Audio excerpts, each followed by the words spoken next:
Welcome back to We Can Do Hard Things. We are not going to waste any time today. We're going to jump right back in with our friend and author of Unbound, Tarana Burke. We ended Tuesday's episode with an emotional story about Rob, about how Tarana found dance as a place to safely explore her sexuality with no demands on her body. And we also talk about the double bind that so many survivors of sexual trauma have, which is that these same bodies, which are the portals through which we access our pleasure and sexuality, are the same bodies that have been poisoned by assaulters with shame. So let's pick back up. Let's hear from Tarana. Tarana, have you heard from other survivors who find dancing to be a place where they can feel free and not feel afraid? Is that a thing? It is. Kaya, my kid, they write about it in the You Are Your Best Thing, the book I did with Brene. Their essay, which that's right. Yeah. Oh my God. They talk about discovering pole dancing. Yes. Which was a whole thing for mama. I'm like, I invested a lot of time and money in being a dance mom. We were, ballet, tap, jazz, modern, African.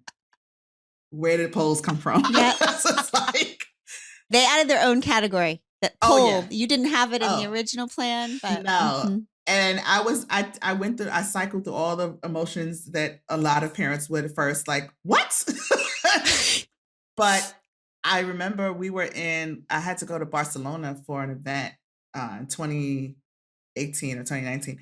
And just playing around. Akaya is an amazing dancer, generally, just beautiful dancer. I thought that's the direction we were going to Alvin Ailey, but apparently not. And they were playing around and they jumped up on a pole in Spain. And I watched them contort on this pole and I was like, oh, I get it now. This is a talent. This is a skill unlike anything that most of us have. And I had to relent. And they said, I just feel, it makes me feel powerful. It makes me feel alive and connected to my own body. And I said, spin around, baby. Do what you got to do. God, they know. Tarana, do they know how to get us or what? They do. Okay? It just makes me feel alive. Yes. Yeah, like my daughter, I had a thought about her. A nice feminist thought about one of her outfits as she was leaving school for school the other day. Tarana, I said a thing, but I said it kindly. She walked into her room. She came back out. She said, Mom, I'm comfortable and confident in this outfit. And what did I have to say, Abby? I had to say, go with God. Yes. Go with God. I mean, she's lucky I was dropping the other one off at school. She was lucky. I was like, go before Abby gets home. Go. Mm-hmm. Okay, so my favorite college moment for you, sisters, was on the dance floor. I just loved seeing like ferocious Tarana, like the sparks in high school. Well, first of all, the phenomenal woman part that we won't discuss on this pod, but every single person who's listening to this will be getting the book and reading it, so they will know. Is when the white teacher tells you that the poem was about whiteness. Yes. And then so annoying. You're just going to have to read the book to see Tarana's self who rejected that notion very clearly and beautifully. Okay. Oh. So you can see there, like your grandfather's teachings, just like, it ran up against you in that classroom and you stood up and said the thing and put your truth outside of you. Right. Then in college, oh my God, your first organized, like your first activation, your first organizing, your first rally. I actually had the first rally in high school, went around Central Park 5, but this was my first sort of big, I organized it from beginning to end. So it was the first one I did. And, I'm taking off my head wrap. I'm so dramatic. I'm like cutting up my head wrap and handing out black armbands and so dramatic. But I was so hyped, I was just like, we have to do something. Why aren't y'all mad? It was just so dramatic. And then I ended up, I honestly though, always wanted to be the organizer, not the speaker. Like, I just want to like pull it together, give you the talking points, get the people there, rally them. I might hype up the crowd and then bring in some like eloquent speaker. And then Miss Sanders is like, no, it's you. Yeah. Oh, I can't do it. But that's why I know I'm hardwired in a particular way, because my heart is saying I can't do it. Really, my brain is like, oh yes, you can. I already got the words. You know, and I'm gonna push them out your mouth if you don't hurry up and get in front of a mic. So that's how by the time I'm ready to say something, I'm ready to say something, and it's just. And the first words you said into that mic were telling and super emotional, because it was a lot about, it was right around the Rodney King, everything that happened with Rodney King. And so everyone at the rally was talking about Rodney King. And then your first words were, what about Latasha Harlem? Yeah. Yeah. I've heard a lot of things today, but one thing I haven't heard is the name Latasha Harlins. And so there you go. Your first thing was like, what about the women? What about the Black women? Mm-hmm. Yeah. And I just, and then after you spoke, you wrote this.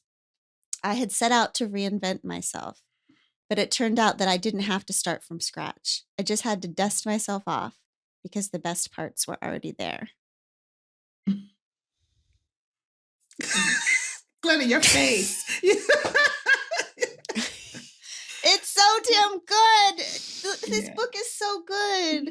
Talk to us about, your early organizing self and what it felt like to put that flyer up and say, if you're pissed off, meet me. Come meet me at the Bring this armband.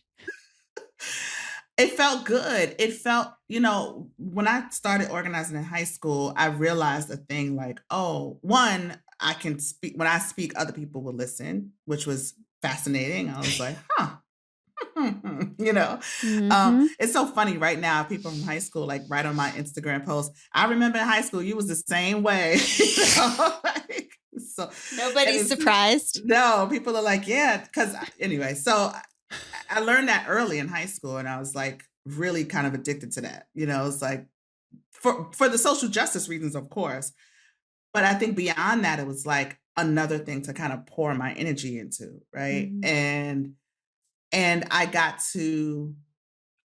know now I wasn't faking it, but I got to add like another layer to separate me from this other person. And so I was all in. And when I got to college, I went to Alabama State University initially, and I thought it was going to be like my camps, this leadership camps, because I had been going to leadership camp in Alabama for several years. And it was like, no, what is that? We had a party. We had to listen to this bass music, And I was like, what's wrong with you kids? This is the land of Martin Luther King. Why aren't you all? And they were not feeling me in that way. But again, my brain, when I am really, really, really pissed off about something, when there's a big injustice, it feels like my whole body has to, I'm not going to be settled until there's something done. And it doesn't have to be, I said this to young people all the time who want to be organized. It doesn't have to be a huge rally. You don't have to get 1 million people to march on Washington. But there is a sense of relief or accomplishment, or I'm not sure what the right word is here, but every bit counts. And so for me, it was like, we're all on this college campus. This campus is a small little example of the rest of the world, right? You got a president and vice president, you have a council, you have a little government, you have authority, like police authority. It's like a little small microcosm of the rest of the world. So we get to be citizens, essentially, and we get to respond like citizens. And as citizens, we got to do something. You have to want to do something, right?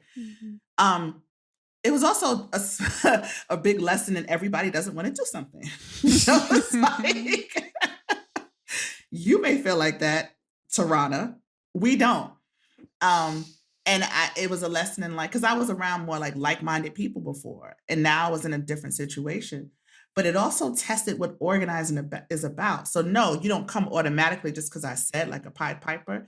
But let me rap a taste with you. Let me talk to you about this and how it affects you in small groups. And then when you see me in the big group, you know. It was that way in high school. People knew. People knew. I remember I organized the Black girls to try out for cheerleading in high school. Not necessarily a social justice issue directly, but Directly. our high school cheerleader, so the way my high school is it was predominantly white because we were in a predominantly white section of the Bronx. But right at the end of that section, it's called Throgsney, was a projects. And so the projects was mostly Black and Latino, Latinx. And so that's where most of the kids, I wasn't from those projects, I was from another one, but my great grandmother lived there. So I used her address to go to this school. Statute of limitations have passed and they can't arrest me. But that's how I got into the school because my mother was trying to get me out of this other terrible school. So the school was used to catering to their white students. The football team was mostly white, except for, of course, the Black guys who were really good football players. And then the cheerleading squad was all white. We had a Black History Month program, and I organized the Black History Month program. And one of the performances was a step routine, like from HBCUs. And we were replicating school days, and they did a step routine. And the white cheerleaders who thought I was a troublemaker went and complained and said that the step routine was to tease them. that we did a step routine to mock them. Just like we were just like Phenomenal Woman was about. Right, exactly. I'm as good as white women, like that. How the fuck do you censor yourself in our cultural display? This is a Black History Month program. You think we're gonna expend this time to tease the white cheerleaders? But see, what they did that was wrong is now you got me paying attention to the white cheerleaders. I wasn't even thinking about y'all. I wasn't thinking about y'all. And I sat in that office and I watched her. And this was the 80s, you know, she had big hair, like Van Halen hair and all of this stuff. And so she was just going off about how disrespected she felt. And I think there were tears. And anyway, I was formulating a plan in my mind because I'm looking at all these cheerleaders in there. Every single one of them was white. Cheerleading, and I'm petty in this way because cheerleading tryouts was months later. And I got all the Black girls who I knew danced their asses off. And there's a girl named Delisha right now. She's still a friend of mine. Delisha could do a falling split, y'all. If you don't know what that is, it's when you throw your leg up and hold it and then fall into a split. No. Yes. Delisha could do a falling split. She could do walking splits. She was amazing. I got about 15 girls. Held my own tryouts. No. I did. This is God's honest truth. Held my own tryouts. I took the best of those girls and I organized them to try out for the cheerleading squad. And they made it. No. And that's how we integrated our cheerleading squad. If you hadn't have fucked with me, you could have kept your lily white squad. God, that is amazing. Yeah, but I'm saying like that's the way my brain is wired. Like we're gonna organize something and change the situation because this is not right. And the college, what happened in college around that Rodney King rally was a similar thing. It was like, why aren't we moving? Why aren't we saying anything? Mm-hmm. It's just, I don't know.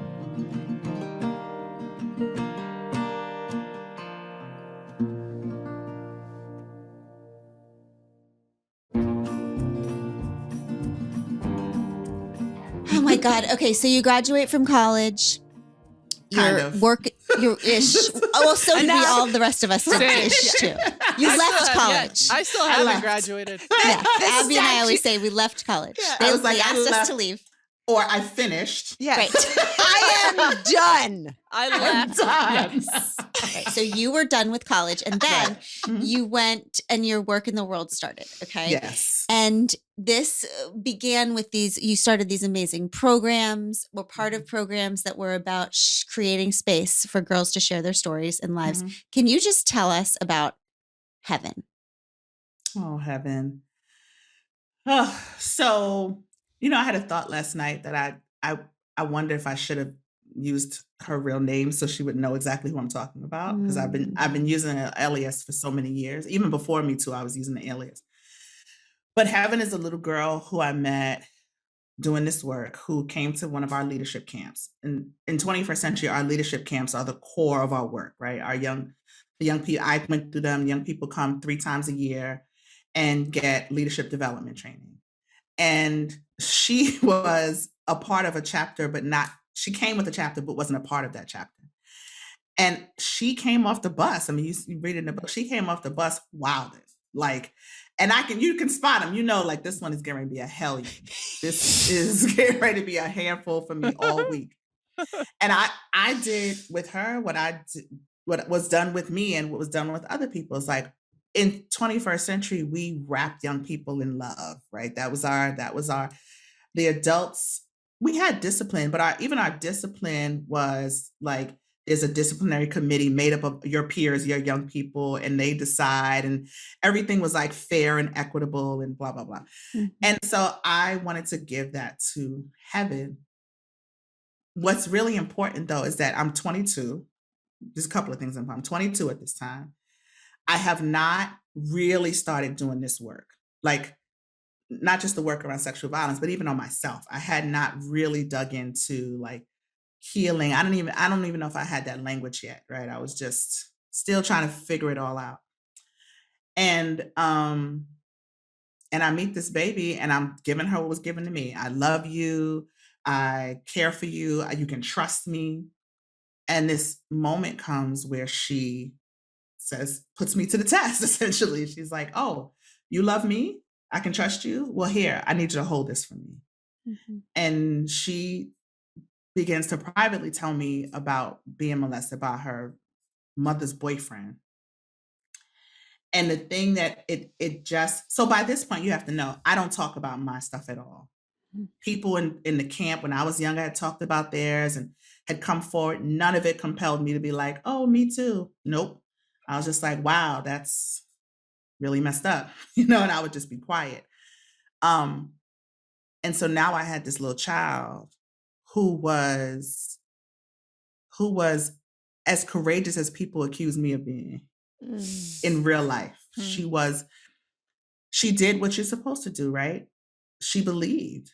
I told her it's the innocence of believing because I said so. And when she tried to get me to hold this for her or just be in community with her, just to hold it with her, I just couldn't do it. I couldn't do it. I couldn't do it. It was just too much. And, there are a few things worse than disappointing a child, I mean, as parents, we do it all the time, right? Yeah. Just be honest, right? We do it all the time. But I mean, that kind of deep disappointment, not like, no, you can't go on a school trip, right. But like, just really this deep disappointment that I read in her eyes. And whatever little progress we had made in a few days in the week that we had known each other, just kind of I just knew it was all over. Mm-hmm. She's like, you just like everybody else. But even in that, even when I saw the disappointment, it didn't move me enough to be like, wait, because this thing I've been holding was much bigger than this 12-year-old. Mm-hmm. And, but what it did tell me after the moment had passed, but it did tell me, it was a chin check for me that said, like, if you're going to do this, you have to do this. I was really also kind of intrigued and curious of how did she so freely just say, hey, this happened to me and blah, blah, blah, blah, right? I thought I had been safe in other places and I probably was safe enough to say it, but there was something else that needed to happen because I had not told myself. Mm. I could not talk about it to other people because I didn't even want to talk about it to myself. And so the heaven situation forced me, I think we talked about it earlier. That's when I was like standing in the bathroom in the mirror, talking to myself, shaking in my boots like I was talking to some stranger, but having to push through that. And she gave me the courage to do it because I'm like, if this baby can do it, I can at least tell myself. Mm-hmm. And it really, the other part was like, I watched these little girls tell each other these stories. We would have sister to sister sessions and they would be talking about what happened to them. I had made the choice that I wanted to work with little Black girls. So I'm like, if this is what you want to do, this is what you're up against. You're going to run from everybody? Mm. You're not going to be able to do this work well. So yeah, I had to get my, balls out my purse, mm-hmm. as they say. And then And when did that turn? Because the scene was actually your life. This scene where you look in the mirror and you tell yourself the truth. How do we get from that moment where you're finally letting the truth stand outside of your body and you don't die? Yeah. How do we get there to Me Too? Oh. When does the Me Too? So that the year literally that happened was 96. So there was still 10 years between that and the founding of, solidifying of Me Too. What did happen in like a few years later, maybe 2 years after that, I did the work of Me Too without a name for many years. Exactly. Right? That's what I'm trying to get at. Yes. Oh, yes. Yeah, your work. Not Twitter Me Too. I mean, no. Me Too work. And not even my Me Too. Like, I mean, I started doing work with girls and survivors before I had the name Me Too, or before we had Just Be even. It was just, I wanted to shift focus. So like one of my, I did an interview the other day and they go really deep. And so they asked, could they interview somebody from my past? And they interviewed she's a young woman now, but I still call her my little muff. Oh, I mentioned her in the book, my little muff. Yeah, you did. And so they interviewed her and she talked about how, so I met her in 98. So somewhere around 98 or 99, she talks about how I was the second or third person in her life that she ever told what happened to her. But I was the first person to believe her.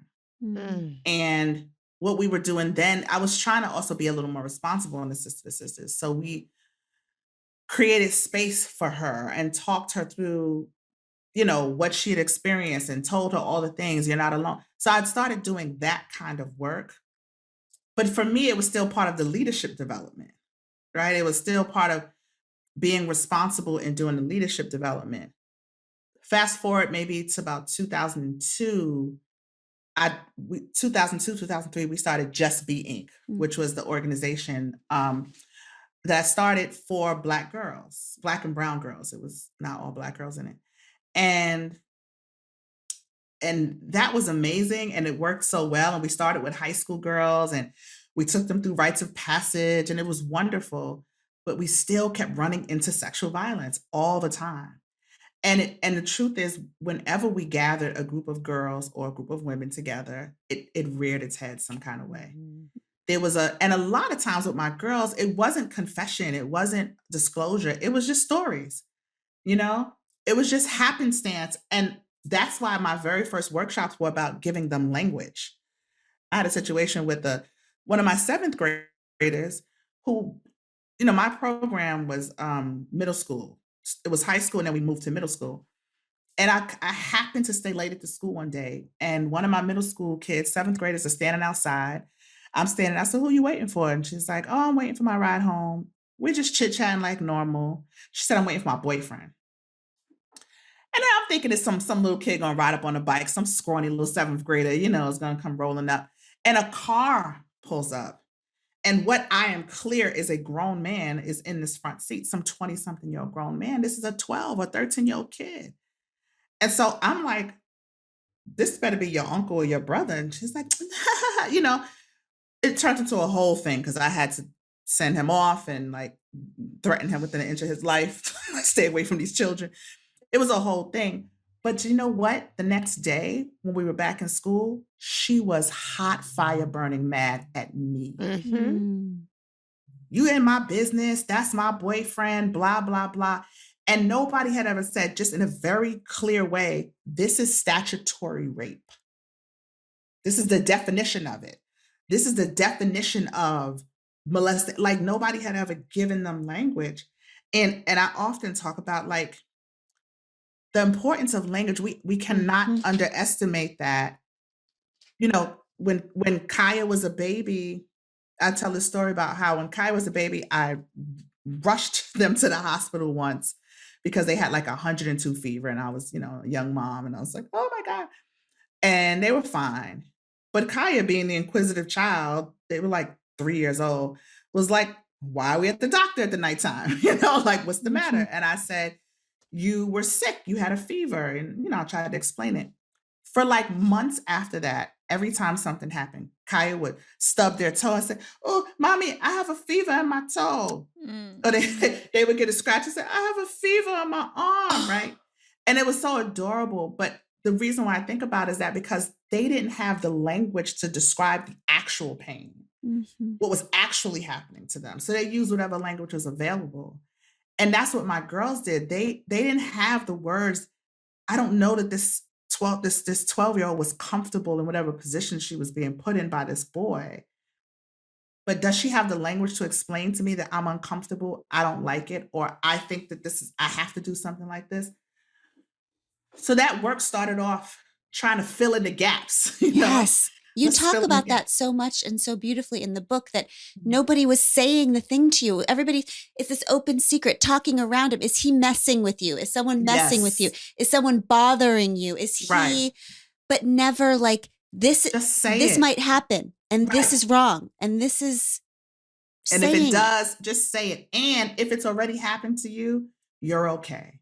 You're going to be okay. Healing is possible. You are not the sum total of the things that happen to you. These things don't define you. All the things, honestly, I was so scared starting this work because I'm like, I'm not a therapist. I'm not a social worker. I don't want to mess up. But what I had was my experience. Yep. Right? What would 12-year-olds, what could somebody have said to me at 12 that would have changed the trajectory of my life? I just thought any of those things. You are not a bad girl. It's not your fault. Those things sound so simple when you hear them now because we kind of see them on like Lifetime movies and we hear it all the time, but it really is as simple as hearing for a 12-year-old, it's not your fault. You didn't do anything wrong. You're not a bad girl. And this thing hurts and it's okay that it hurts, but it's not going to always hurt. Like those things are important.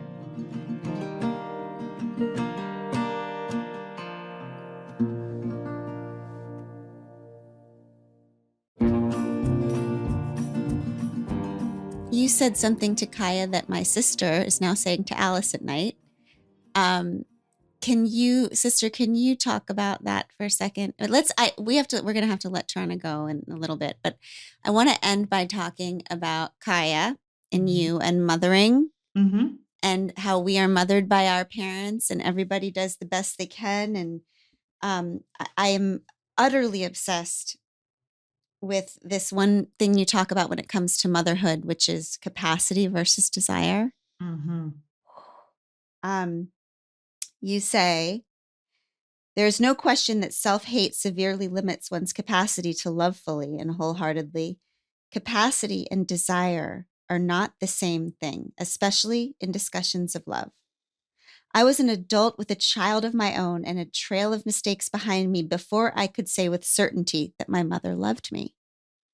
The clarity came from being faced with my own limited capacity.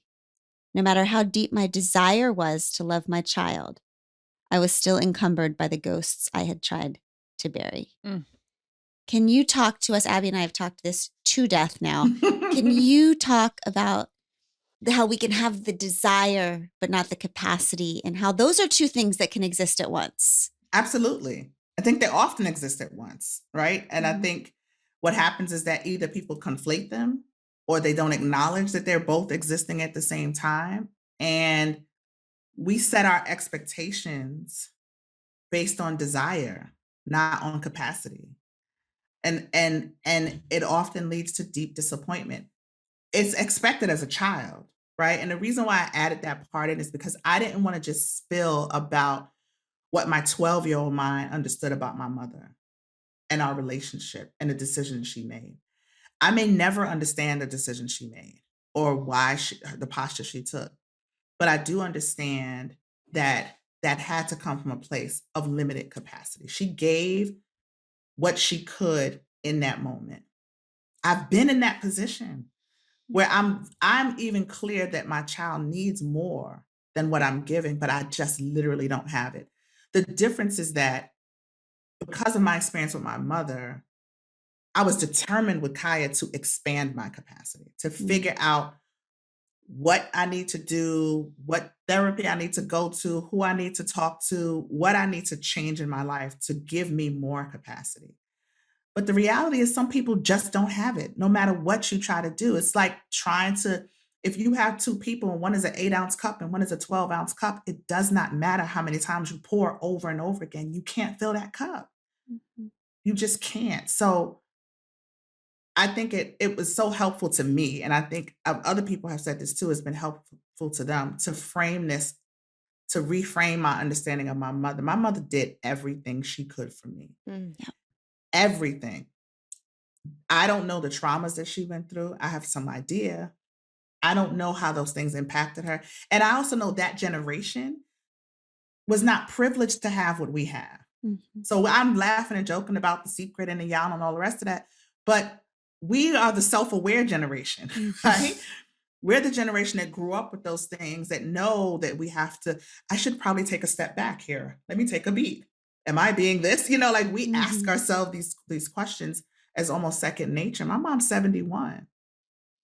That's not second nature to her. And so she was using what she was given to do the best that she could. And I think it would help a lot of people to think about the people in their lives because who love them, right? Because it feels weird. It feels like, I think you love me, but you keep doing this. Yes, I, it does.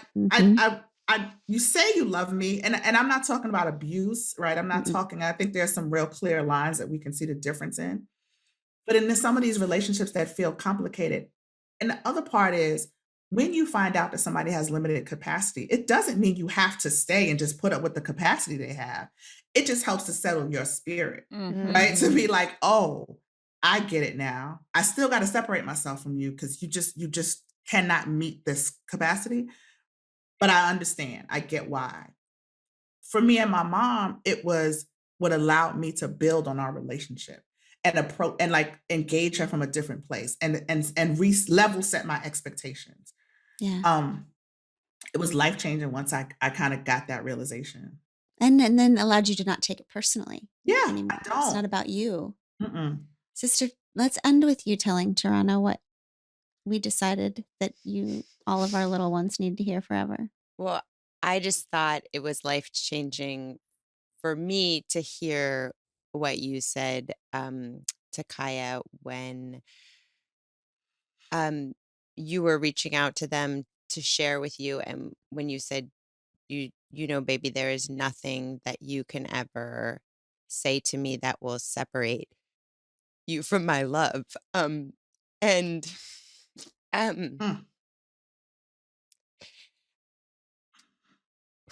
sorry. I just think that's just so beautiful and so important. And now I say it to both my kids like every night, and they're like, yeah, got it. Like, they're like, can we just go brush our fucking teeth? Good God. But I just, to me, God, it's the whole ball game, because it's like you needing to separate from yourself so early because you thought that made you not worthy of love and of living, and our kids to just know that there's nothing that can separate us, them from our love. I'm going to tell you, and I feel like I can have this conversation with y'all, because sometimes I feel like when I talk about being Christian or about God, people are like, okay. It's like, that's a nice hobby you have. I want to be like, I'm not one of those Christians. Yes. But two things about that moment. One, I really do believe God put that in my heart. Because, and sometimes we don't have the words and they come to us what feels like magically, and you're like, oh, thank you. Because I knew when I tell you, I knew in my bones from the time Kaya was 5 that something had happened. And I had asked over and over and over and over, and I kept asking the wrong way. Did somebody bother you? Did somebody mess with you? Are you, and not even recalling my own experience, that I didn't feel like that. I felt like I had done a thing. And that's exactly what Kaya was holding and kind of, I guess, pulling on like what I would love to hear at that time myself, that came to me. And when I tell you, you talk about spreading the gospel, I have emails still of when I was emailing my other friends, like, hey, y'all, I discovered something. Say it this way, like, let's stop right now saying, interrogating our children in this way. It really is about creating all the love and safety around them that's possible so that they feel the kind of comfort they need to come forward. And that was it. That was it. That was it. And if you ask Kaya now, again, to your point, Glenn, and when the kids use it against you, Kaya will sometimes be like, I thought you said there was nothing. I was like, Kaya. But it is our thing. It is our thing. And I'm so happy to share that with other people. And it is really like one of the things I'm like, yes, please say this to your children. Please let them know that because those other people, the people who mean to harm them, burrow in their brain and will like, that's what grooming is, right? Systematically separating you from your parents and the people who love you and making you feel like that's not a real thing. And I needed Kaya to know without a shadow of a doubt, there's nothing that will ever separate you from my love. And that's how God is for me, right? That's where that comes from. There's nothing. What could separate me from the love of God? What's going to make God stop loving me? And that's sort of what we replicate or try to replicate in our relationships. Oh, Amanda, you're making me emotional now.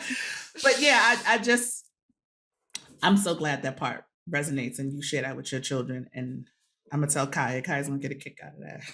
And I need to just say, because of your gospel was so generous, you're suggesting to write it down, that Alice was able to disclose something to me that she was not able to say.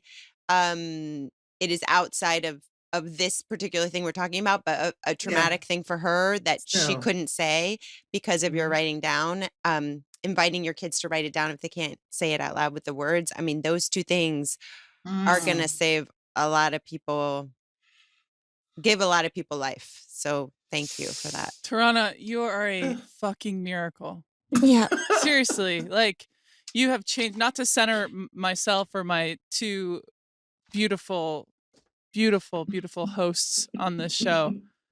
You are a fucking miracle, and you have changed us. Like, these last couple of weeks, just like digging into your book, and you deserve every little bit of success. And it just is going to keep coming back to you because you're doing God's work. I don't care what kind of faith we're talking about.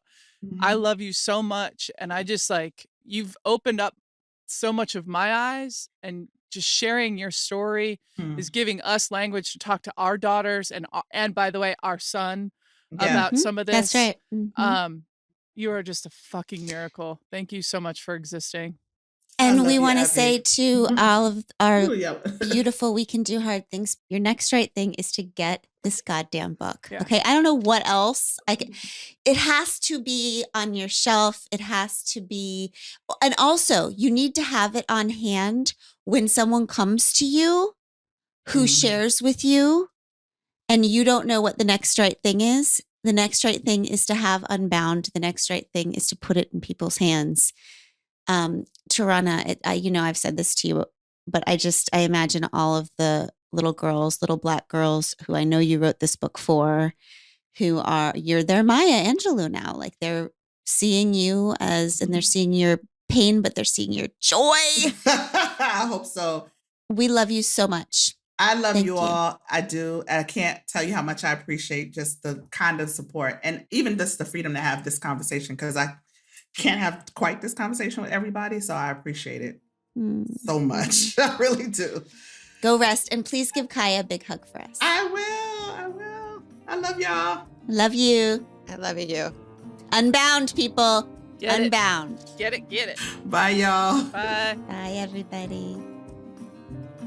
We Can Do Hard Things is produced in partnership with Cadence 13 Studios. Be sure to rate, review, and follow the show on Apple Podcasts, Spotify, Odyssey, or wherever you get your podcasts. Especially be sure to rate and review the podcast if you really liked it.